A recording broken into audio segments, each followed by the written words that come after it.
Hello, everybody. Welcome to another edition of The Mormon Atheist. So today I just want to sit and I want to just have a conversation, right? Um, Not really anything particular, just, well, maybe some stuff. There's some stuff that I kind of want to get off my chest. There's some stuff that I'm curious about as far as you, the viewer, is concerned. Um, Yeah, I'm looking for some feedback from the viewer, right? So I just want to. So I did another podcast today and it kind of dawned on me. Well, I've known this for a while, but it really kind of hit home that I don't do a very good job at getting my message across at all, right? And so when I talk about these books and stuff, and when the apostate congregation, hello, first of all, I didn't even address you guys. Uh, my apologies for that, but welcome, apostate congregation. Um, Thank you for subscribing to the channel. Like and subscribe to the channel if you haven't already. Um, so those of you that have followed along the channel for a while now, and those of you that kind of know me and know what I'm about and know what I am bringing to the table, um, there's there's a lot of you that don't, right? And so, uh, you know, I have a lot of trouble with relaying these messages, right? When I'm talking about, and how it relates to Mormonism, right? And so, I'm not a scholar, I'm not a PhD, I'm not any of that kind of stuff. I'm just a guy that reads books. And, whenever I get into the ex-Mormon space and I start talking about these kinds of things, right? And the stuff that I've kind of come across that my channel is about more or less, right? The Salmonic Magic, the Freemasonry as to how it pertains to the Salmonic Magic and Mormonism. I'm not interested in all the handshakes. I'm not interested in that. Uh, I'm interested in the underlying message, uh, the anti-Masonic movement message in William Morgan and how that relates to Mormonism, right? That's what this channel more or less is about, is connecting those dots, right? And we've been doing it for a year now. And that was one of the things that I was in this podcast during the pre-podcast, right? Before we go live, right? We're conversing, right? And this particular person is the entire reason why I started doing this show in the first place. And he is my number one person that I don't care about anybody else. If I can convince that guy, I can convince anybody. Okay. So I really have a lot of respect for that. Okay. And he is a very hard shell to crack. That's for sure. But that's what makes me up my game though, right? Is whenever he gives me that kind of pushback, right? It makes me want to prove it more. Like, no, listen, right? And then maybe that's wrong, but I don't know. But I don't know, because I look at it as like we're in a debate, right? I'm trying to relay a message to somebody, but when you're talking one-on-one like that, you're kind of in a debate mode, so to speak, right? When you're talking about this stuff, right? Okay, and when you know something, right, and somebody is trying to tell you that you're wrong, right? But they're trying to tell you that your opinion is wrong, not what you're telling them. Okay, that's the difference. Okay, because I kind of go out of my way to make sure in all of my videos that my opinion is not in the video. I am strictly talking about what the book says, right? Okay, So on my video, the Book of Commandments, right? There's no opinion in that. That's strictly what this says. That's all. It's comparing this book to the Doctrine of Covenants, and that's it, right? And then I relay it to the viewer to say, okay, here's the information. Do your homework, okay? You don't. Maybe homework is a bad word for it. I don't know. I don't know. But at the same time, like, what else do you want to call it? And say like, hey, I need you to read some of this stuff. And mainly, okay, this channel is not monetized. It never will be monetized. I'm not interested in being monetized, right? Is what I am interested in is your feedback. Because I don't need to monetize this channel to get this information out there, right? This is free information. Anybody can go find it. It's information, right? That's why I put it on the channel, because nobody has ever heard of Solomon Southwick.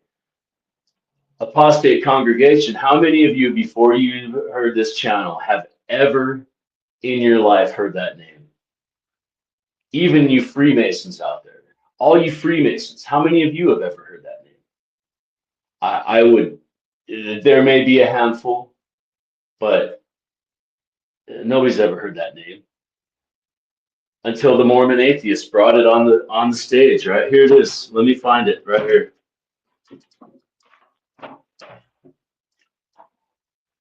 Solomon Southwick. Okay. In this book, I do a video. I do several videos about this book. Right.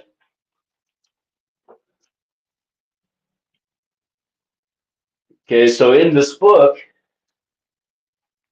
he's telling you about what happened to William Morgan, right? But the thing about this book, though, is not so much what happened to William Morgan. It's who's in the book, right? What the people. That's my interest. Is who are the people in this book, and what is their role in? Why are they in this book? And the thing about it is, the people are all Mormon founders. They're all Mormon founders that have to do with the abduction, kidnapping, and murder of William Morgan. And I can literally show you hundreds of books like this. They all say the same thing. But here's the kicker. They're not talking about Mormons at all. This book was written in 1827, I believe. Yeah, 1827. It says right there on the cover, 1827. That book was written in 1827. There are no Mormons. Mormons doesn't exist yet. This book, so why are these Mormon people, all of them, most all of them, if you read these stories, read this book, you will very clearly see Mormon names if you listen to it with the Mormon ear, or read it with the Mormon ear. Okay? Why are these Mormon names in this book? Why are they in this anti-Masonic book about William Morgan? Why? Okay, that's not the only book, though. There's dozens and dozens of books that name Lodom Lawson as the kidnapper, right? So one thing about this channel is I always tell you guys, never take my word for any of this, right? This book costs $10. Thriftbook.com is where you can buy this book at. It costs $10. I buy a lot of books from thriftbook.com. And they all have the same, if you buy them from this legacy reprints, right, on thriftbook.com, all of their covers are the same. Here's a book from It's New America by William Dixon. And you see the covers are the same. The covers are the same. Illustrations of Masonry, the cover is the same. Right. So these books, right? These books Warning of Masonry. So read Illustrations of Masonry. This was written in 1826. This is written by William Morgan. It's 116 pages long. David Brainerd takes William Morgan's book and writes the whole thing, right? Combines. Oh, shit, I just had an epiphany, man, about a conversation that I was having earlier. Wow. Huh. So anyways, he took this book and combined this book into it. But he says it in this book, he actually literally says, I took William Morgan's book and copied it word for word and added to it in the places where he left off. Because he says, because it was his patriotic duty, because he knows what happened to William Morgan. And he says it in his book over and over and over again. William Morgan died because he was releasing the Church of Masonry's secret. The Church of Masonry's secret. It wasn't the handshakes and all that kind. That's not what was important. What was important was he was releasing the secret that there was a Church of Masonry. Do you understand that? Apostates, understand that, please. He died for releasing the fact that there was a Church of Masonry. And it's all over in these anti-Masonic books. It's all, especially this one. This guy, Solomon Southwick, he is one of the main founders of the anti-Masonic movement. And he went on to become governor. He's a very prominent guy in his lifetime, right? Very, very prominent, credible guy. And it's all over in this book. All over in this book. He actually says, Smith from Vermont is the presumed killer of Morgan. He actually says that in this book. And there's several other books like that either say Smith from Vermont is the killer or Smith from Vermont is the presumed killer. Now, in context of that, right, you have to understand the names. Go back to the names. Those very same names are in this book. Those very same names are in several books. Lodum Lawson. Any book, you even Google it, and Lodum Lawson will come up as the kidnapper of Morgan. Okay. Well, in the LDS world, we all know who Lodum Lawson is, right? See, that's the trick here. That's the ruse, the rub. This is what Masons do: is they hide stuff in plain sight. So whenever you listening to it with a normal non-LDS ear, you'll read T.F. Talbot and David C. Miller and John Taylor and Orson Pratt and Orson Hyde, and you'll read these names and they won't mean anything to you. But if you're an LDS person, and when those names all appear in these books under the Geist of Masons, there's no Mormonism. Understand that. At the time these books are written, okay, this is the 1820s, 1827. So Illustrations of Masonry came out 1826. David Brainerd's book, I believe, came out in 1827, either also in 26 or 27. And this one came out in 27. Now, the anti-Masonic movement, according to Southwick, is a direct result as to what happened to William Morgan, right? Which later became a political party. Okay, but we don't care about that. We are interested in the movement's founding, right? That's what we're looking at, right? It's because we want to go back to the source. That's what this channel is about, is the source. What are we looking at? What are we reading? What is going on the outside? Remember, we do not use LDS sources on this channel. apostate congregation. Okay, so this was a subject that was brought up today on that other podcast. I actually go out of my way to Google these authors, and I actually do the research on the author before I even read the book, because I want to make sure that the author has nothing to do with Mormonism, right? Okay, I don't want any Mormon influence in the author of the book whatsoever, right? And none of these people are, are like that. None of the books that I read are like that. None of them, right? And I urge you to you look them up yourself, right? Don't take my word. Look it up. Here's the book. Okay, Light on Masonry. I've done a bunch of videos on these, but I've never had the books though, right? I always read this stuff online, and somebody was like, "Well, everybody's like page number, page number." You know what? Okay, I don't really care about your page number, because I'm telling you, here it is. Okay, this book is 140 pages long, man. You can read this in a couple of hours, dude. Okay.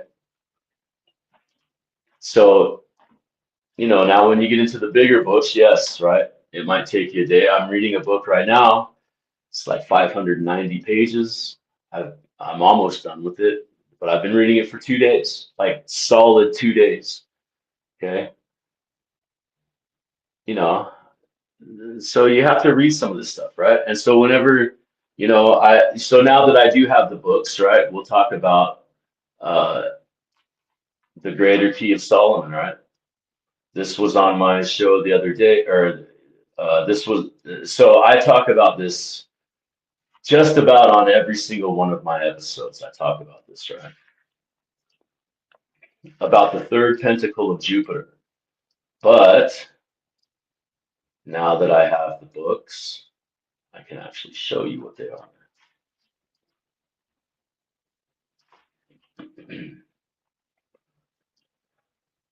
Yeah, so, when you talk about how does, that's quite the shift to go from Freemasonry to the Pentacles of Jupiter, right? You're like, what the hell? Okay. But when you deal with Freemasonry, okay, and we're talking old Freemasonry, right? These are 1827 Masons. So when they refer to the craft, they're talking about the magic of Solomon, right? What is Masonry even about, right? It's about Solomon, Solomon's temple, King Solomon, right? Okay.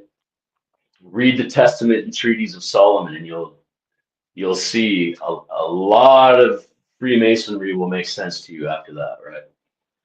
And so, like, just religion and period, right? The Abrahamic monist religions, right? You can, it says so much, right? But so, anyways, where was I going with this, right? So, anyways, the craft, right? So when you talk about the craft in Freemasonry, they're talking about the magic of Solomon, right? Okay, well, that is what me and you call Salmonic Magic, right? Okay, well, that comes from the greater, the greater and lesser keys of Solomon here, right? Lemegeton, Claviculus. All right, so anyways, when Joseph Smith died, so we all know the story, right? He had the pentacle of Jupiter in his pocket right there. It's the pentacle of Jupiter. That is the third pentacle of Jupiter right there. Okay. And that is in the Key of Solomon. Okay. So now we say, okay, well, what about the back? There you go. There. These are the back. That's the back. Okay.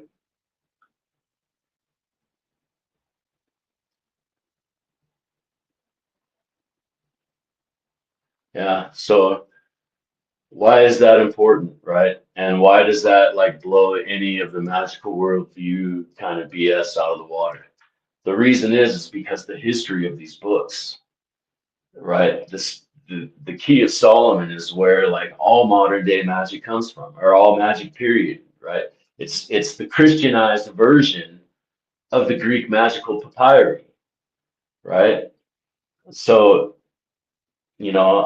all roads lead to Salmonic magic. It doesn't matter. It doesn't matter. That's not even negotiable. It's not negate. That's not debatable. It's not nothing, right? And so, and then you have to understand the history of, you know, the, the three books of occult philosophy, right? You have to understand the lineage of why these books are written, right? They're called grimoires because this it's Agrippa's personal grimoire, right? And so like that's what this is, right? Why has Salmonic magic over the years never changed? It's never changed. Never. That's what's cool about these books, right? The one thing that never changes in magic is Salmonic magic and Enochian magic, the language of the angels, right?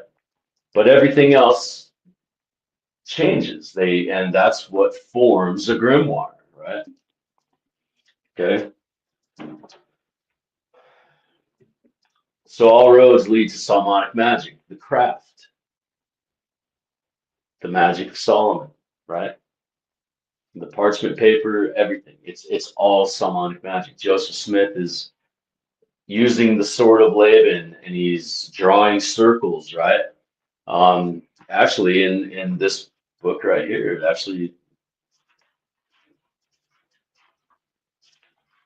it gives you the whole breakdown, man.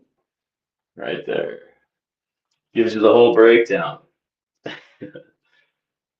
of what's supposed to be written on it, what like everything, right? And so like he's cutting heads off of dogs, and the important thing is they're black, right? And dripping the blood around the circle, and this is literally all in these books. These spells, these magic things that he's doing, right? He's Alvin, right? And Almadel, right? What is Alma?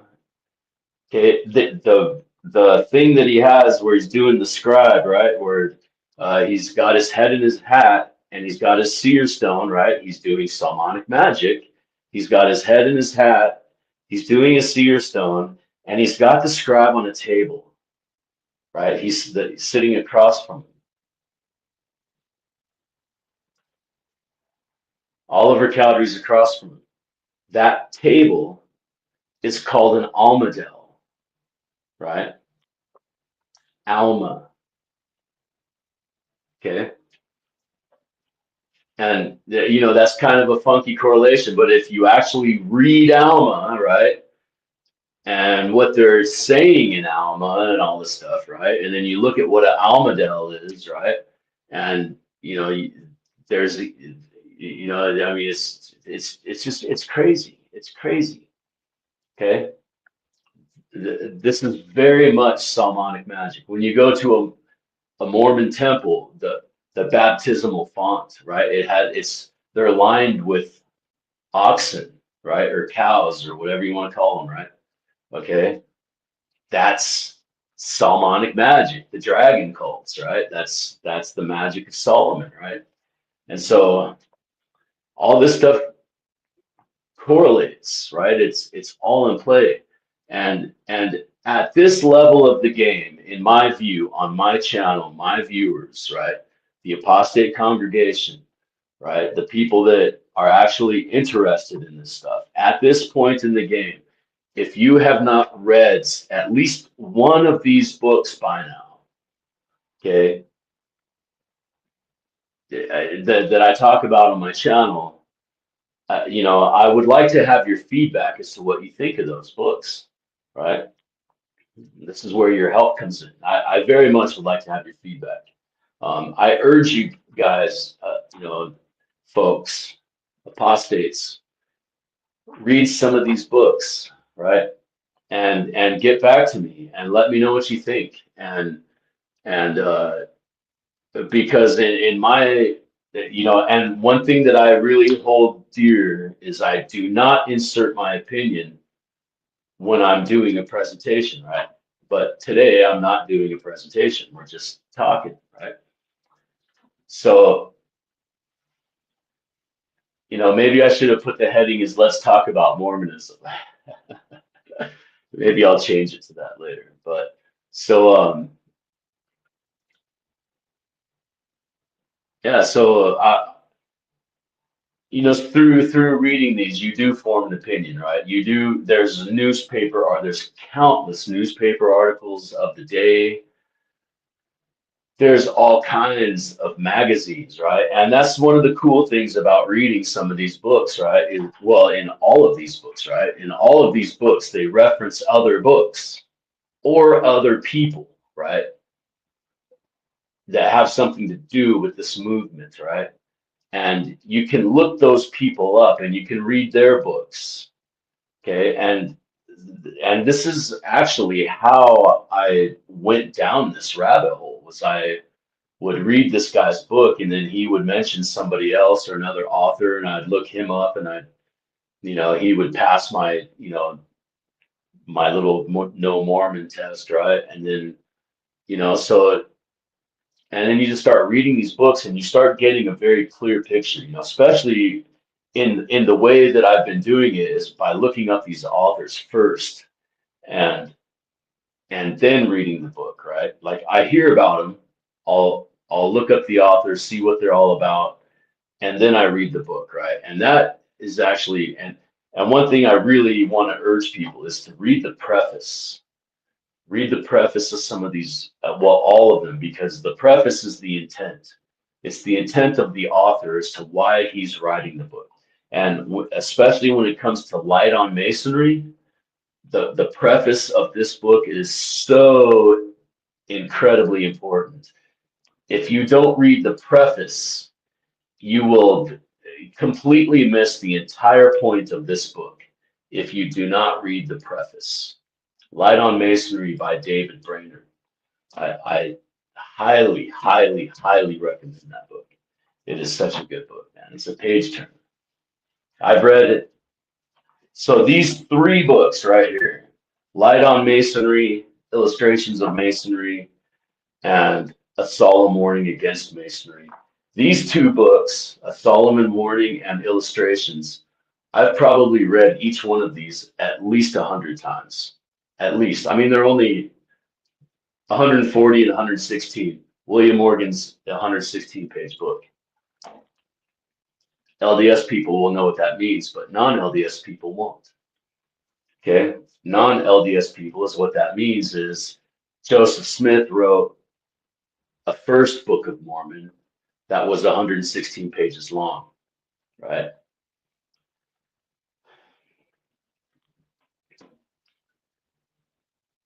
Yeah, so then another thing I showed on the other podcast, I showed him was, hold on, I gotta get this book out here. Was this book right here. So this book is it's the Book of Mormon. But you see how funky that writing is though? That writing is what's called the Desireette Alphabet. It was created in 1857. The whole book is like that. And what's funny is, so you can open up to chapters. It's all laid out in the Book of Mormon, but as you can see, it's in that writing style, right? You can actually Google the Desireette Alphabet and it'll pop up on Wikipedia, right? And it'll give you the whole story of the Desireette Alphabet. So how I heard about this book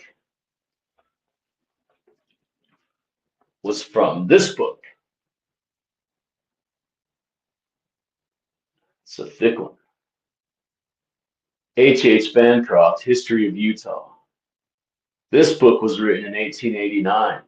And in this book, there's a picture of that page right there.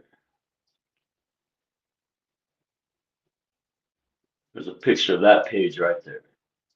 So I was reading this book,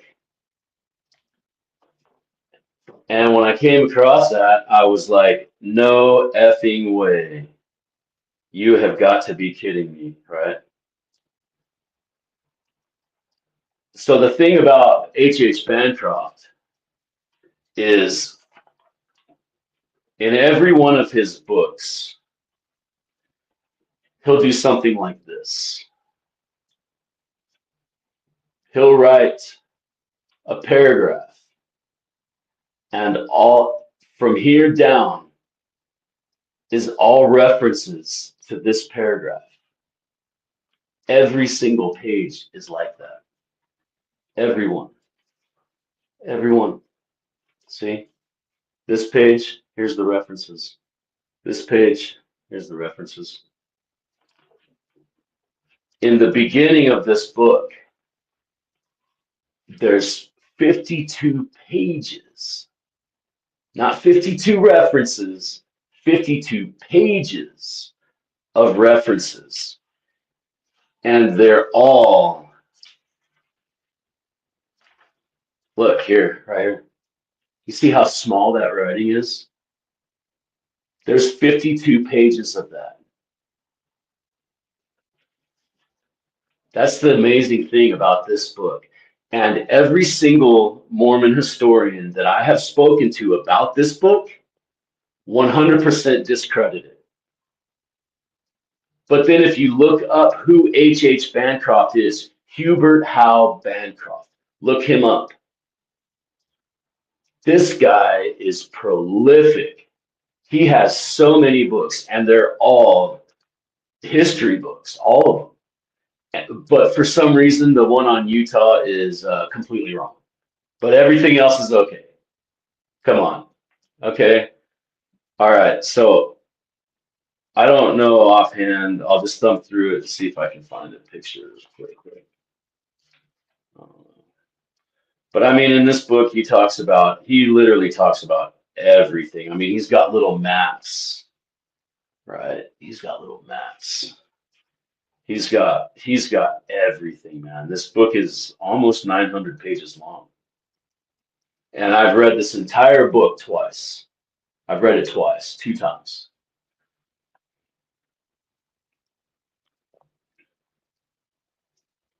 I don't know. It's in here somewhere, but anyways, it's that page that I just showed you. And he goes through the entire thing, tells you the whole history about it and everything in 1889 when he's talking about it, right?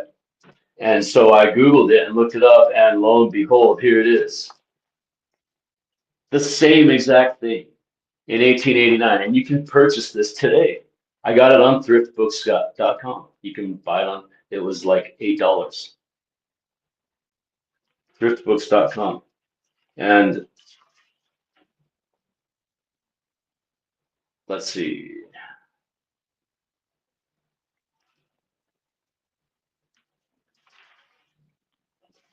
Well, it doesn't say actually anything about anybody, but there's the printer page or whatever you want to call it, the printer page. That's where I got it from.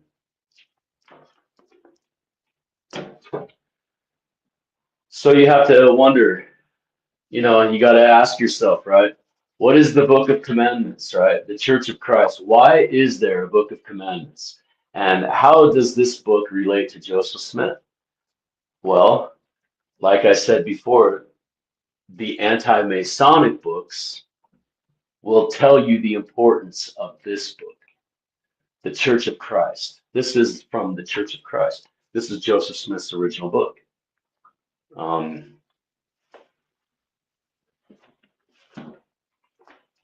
This right here is the Church of Christ Book of Mormon.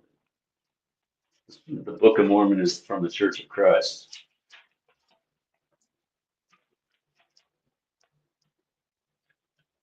Last summer I went to Missouri. I actually went to the Church of Christ, and they gave me both. They gave me both of these books.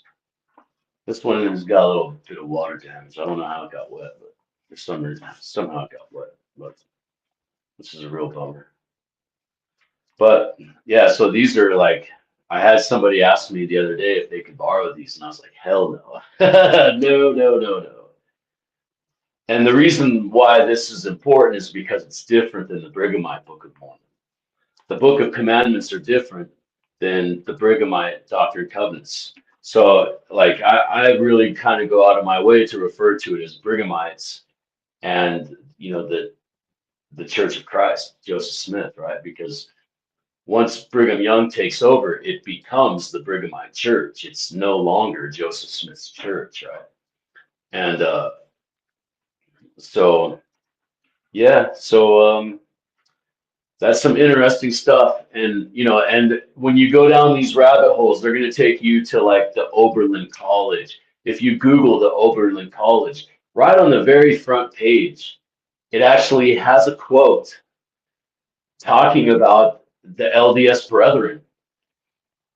And this is their mission statement back in when it began. It's on their mission statement, right? And so like it actually says we do not want to, we're at the risk of offending our latter-day brethren or something like that, it says, right? And but there's no connection. Right? There's no connection, right? Joseph Smith was a stupid kid, didn't know anything. I mean, we're apostate congregation. I hope you are so far past that narrative that this guy was just a dumb idiot, right? Because I mean, he created several printing presses. He created a bank. Now, whether or not any of this stuff actually survived is not the point. The point is he did it, right? How many of you have created a bank? I'm waiting. Okay, that's not the echo of the room. That's the crickets chirping because none of you have opened a bank, right? How many of you have created an army? I'll wait. How many have you created a bank? Like I mean, just the list goes on. How many of you have created a religion, right? Okay, so come on now. Let's get past that. Joseph Smith was a stupid, unlearned man stuff, right? Couldn't read or write.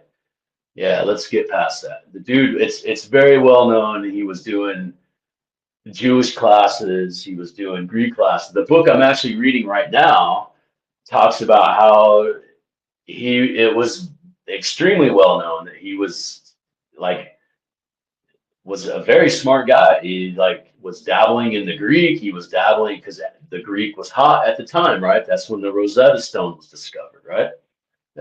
About that time, Greek was popping at the time, right? And so yeah, he was an inquisitive guy, right? How many of you could manage 14 wives, let alone, I mean, so speaking of that, the Mormon atheists should not have said that. I apologize for that. Here's why. This is what the books say. This is not my opinion.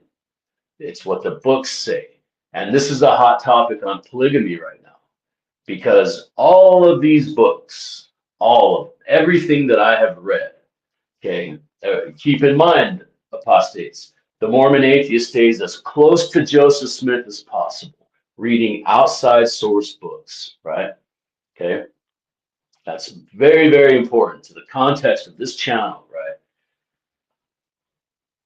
And with that being said, here's a classic example as to why that is, right? So when you read these stories about the milieu, what's happening in the day, right? And you read enough of it. I've read sermons. I've read so much stuff, man. Okay. Everybody talks about how Joseph Smith has celestial wives and is involved in plural marriages.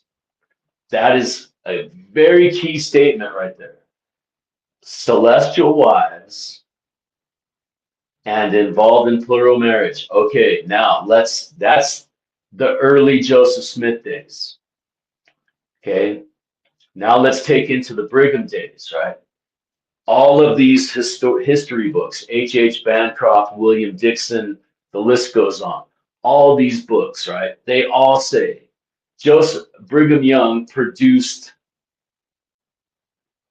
the prophecy himself.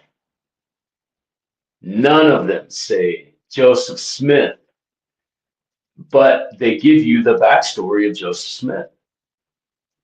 And a few of these books actually point out that Joseph Smith did not practice what the Brighamites call polygamy.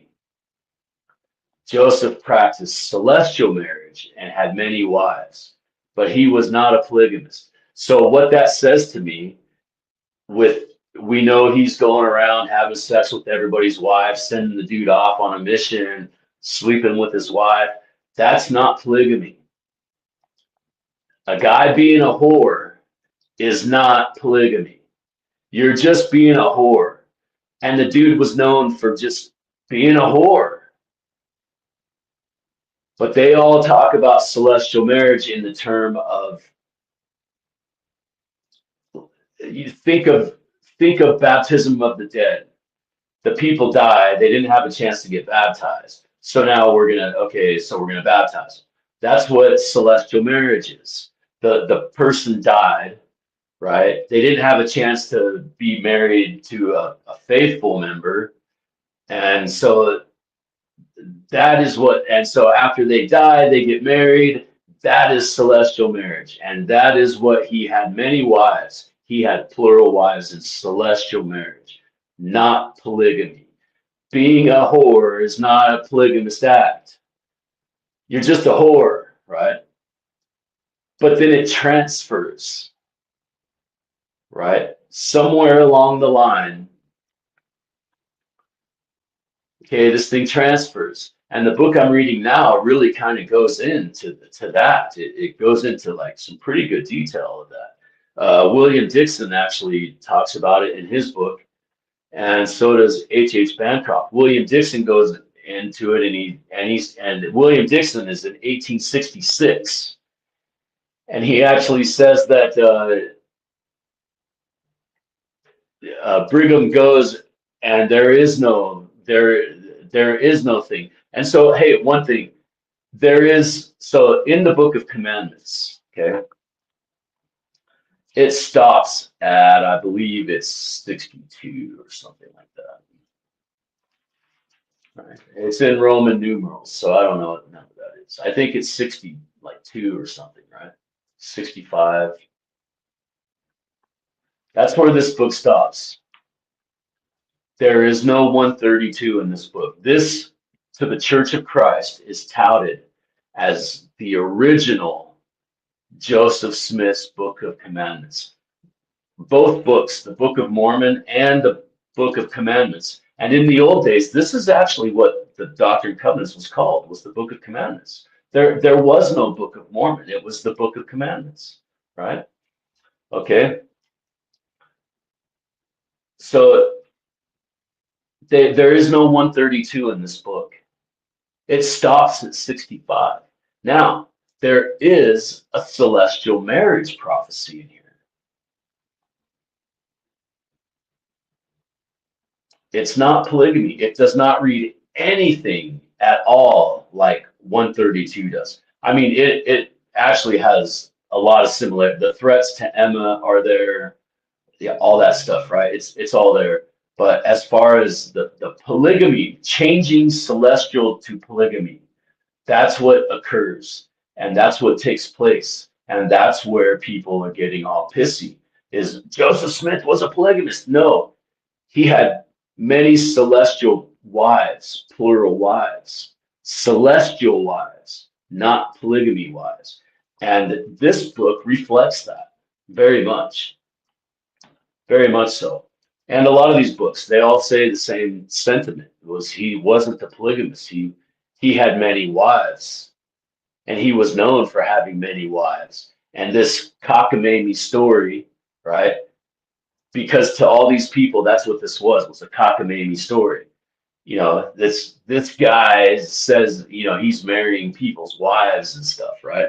Well, hogwash, 1830s hogwash talk, right? Okay, washbuckler talk, right? That's not being a polygamist. Okay, polygamy and celestial are not the same thing, and it's all over these books, all over these books. If you read them, with the outside, you know, but you'll never, if you read Mormon material, you'll never see any of this stuff. You'll never see it. H. Bancroft is not a Mormon. William Dixon's not a Mormon. I could name you so many different authors. These are just the ones that I have in front of me. That's why I keep referring to them. And so, but they're good starter books because they're the books that I first read. That's why I keep going back to them. They're the books that I first read, and they blew my mind away. They absolutely blew my mind away. And so I know that I keep harping on this, and I keep harping on this in like every video. But there's a story to be told here, and you can't try to shut down my channel with 250 subscribers. You try to buy me out with only 250 subscribers. I refuse you. You shut down my channel. You cause me all sorts of grief and crap with 250 subscribers at the time. Why? And the reason you offered me money was to not talk about Salmonic Magic and Freemasonry. That's what you said. Okay. Well, we're not going to do that. I'm not going to take your money. I actually returned your money. And we're going to talk about Freemasonry and Salmonic Magic. So that tells me that somebody is watching these videos and it's really struck a nerve because somebody that's only got 250 subscribers. That's unheard of. That's insane. That's unheard of. So I must really be onto something. Or I wouldn't have had that kind of a reaction, right? Is that just me? I don't know, but you know, so, and it was a good deal of money, I might add. And I returned it, and that's why this channel's not monetized. I had 2 videos, I think, where I actually did say send money, donations, whatever. I got 2 donations. One was for like 99 cents. It actually was for 99 cents, and the other one was for $5, and that was it. And then I get this smacking, whacking, like huge amount of money donation. And they're like, we can give it to you every month. We can give you more if you want, but you can't talk about this stuff. And I had 250 subscribers at Apostate Congregation. You all know this, right? And now look at what's happening to these other podcasts. I stopped doing my podcasts for about 6 months. So this happened to me about 6 months ago, right? They shut down my channel. A few times they shut down my channel. Like as soon as it was back up, they shut it down. Boom. And that happened probably 4 different times. And after I refused this money, right? And so I got doxxed. They doxxed me. I got doxxed. That was actually kind of funny, you know, but you know, nobody wants their information out there like that, but it just made me laugh, that's all. And so like why would they go through those lengths? Why would they go to those extremes and pay me that kind of money with 250 subscribers? You understand? So I must really be onto something. So while this channel's up, you know, I have so many people tell me that it's impossible to find my channel on YouTube. They search and search and search, and I can't find it. Or they can't find it. I've even tried to look for it myself sometimes, and I have trouble finding it too sometimes. But, you know, So share this video, like and subscribe. Apostate congregation, tell your friends, read these books, because I have a very strong, sneaky, suspicious hunch that eventually this channel's probably just going to get shut down because somebody doesn't want this stuff being seen. And now they're shutting down these other channels. I forget their names. 132 Problems went away, and cultural guy, whatever his name was, he went away. Uh, um, those people either got threatened or they got paid off. And then they do a video and they take down all their shit. Why would you go through all this trouble to read all these books and do all this research and monetize your channel to take down all of your videos, right? And just completely radio silence, right? Why would you do that, right? So they try it. So this happened to me 6 months ago. So, and everybody thought I was crazy. You only got 250 subscribers. Why would they waste their time? Blah, blah, blah. You know, well, look, it's happening. Those people had way more subscribers than I had. And which also goes to show you that in some of my previous videos, I have said, apostates, be very careful about the people out there that are telling you they're ex-Mormon and producing ex-Mormon content. And then they do something like that. They're producing ex-Mormon content, but they're still Mormons. Make that make sense to me. How does that work, right? They're producing ex-Mormon content, but they still go to church. Or they have sons and daughters that are on a mission as we speak right now. They're paying for that mission out of their pockets. So if you don't believe in the religion, why are you paying out of your pocket for your child to go on a mission? You see? But you're an ex-Mormon and you produce ex-Mormon content. How does that make sense, apostate congregation? So that's what I say. Be very careful. I mean, most all of these people have fantastic shows. I mean, I love their shows. A lot of, not all of them, but a lot of them. And the stuff they do talk about is very ex-Mormon stuff. But there's still that underlying thing of like, you're not really an ex-Mormon, right? I mean, you know, I don't know. Maybe I'm the only one that matters to, but you know, if you're an ex-Mormon, if you're an ex-Mormon producing ex-Mormon content, I think you should really be an ex-Mormon. I don't know. Maybe it's just me. But anyways, apostate congregation, thank you for the conversation. Please like and subscribe to the channel. Give me your feedback. I really want your feedback as to how I can improve. Okay, listen, one thing about improving. I don't want to hear anything about lighting or cameras or any of the sort because I don't care. This channel's not monetized. I have information. I'm trying to give you information. So I don't really care what I look like per se. I want you to hear what I'm saying, okay? I did an entire video on the Book of Commandments and the character page Book of Mormon. So this video is called A Character Page Book of Mormon. This video is called the Book of Commandments, okay? And people thought that I was absolutely nuts. Like, what the hell is this guy talking about? This is the dumbest thing I've ever heard. And nobody believed me. Nobody. Well, here it is, guys. I have it in hand now because I don't put shit up on the thing. I actually don't have the capabilities to do that. That's why I don't do it. Because whether or not I can do that or not, to me, is not important. I'm showing you this book, right? So, hey, here it is. Click, click. Okay, blink. Look at that. I just clicked it onto the screen. Can you see it? Here, let me share my screen. That was stupid. Okay, that was dumb. But anyways, you get my point, right? Okay. So I'm going to be coming out with part 3 of my interview with Martin Harris by Joel Tiffany. Okay.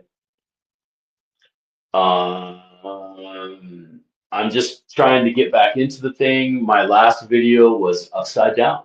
So we don't want to have that happen again and do upside down videos.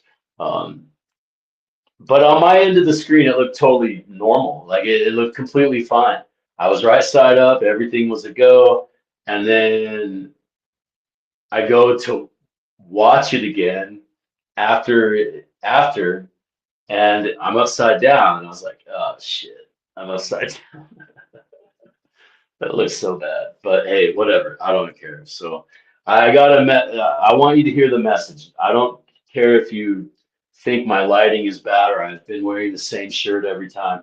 I only wear this shirt during this show. So for the 1 hour, for however many shows I do, is the only time I ever actually wear this shirt. So, and I like this shirt, but I don't really ever get to wear it. So I wear it on the show. So you guys are like helping me out that way. I get to wear my shirt that I don't ever get to wear.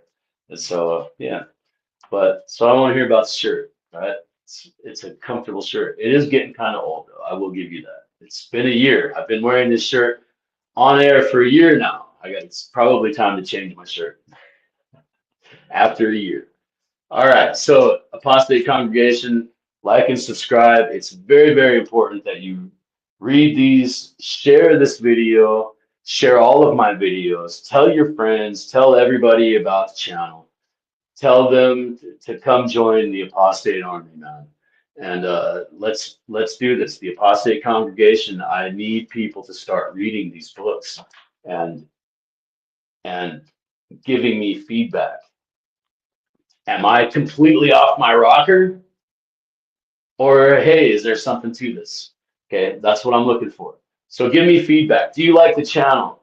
Okay, one thing I do not want is your laundry list of Book of Mormon quotes. I don't care about your Book of Mormon quotes.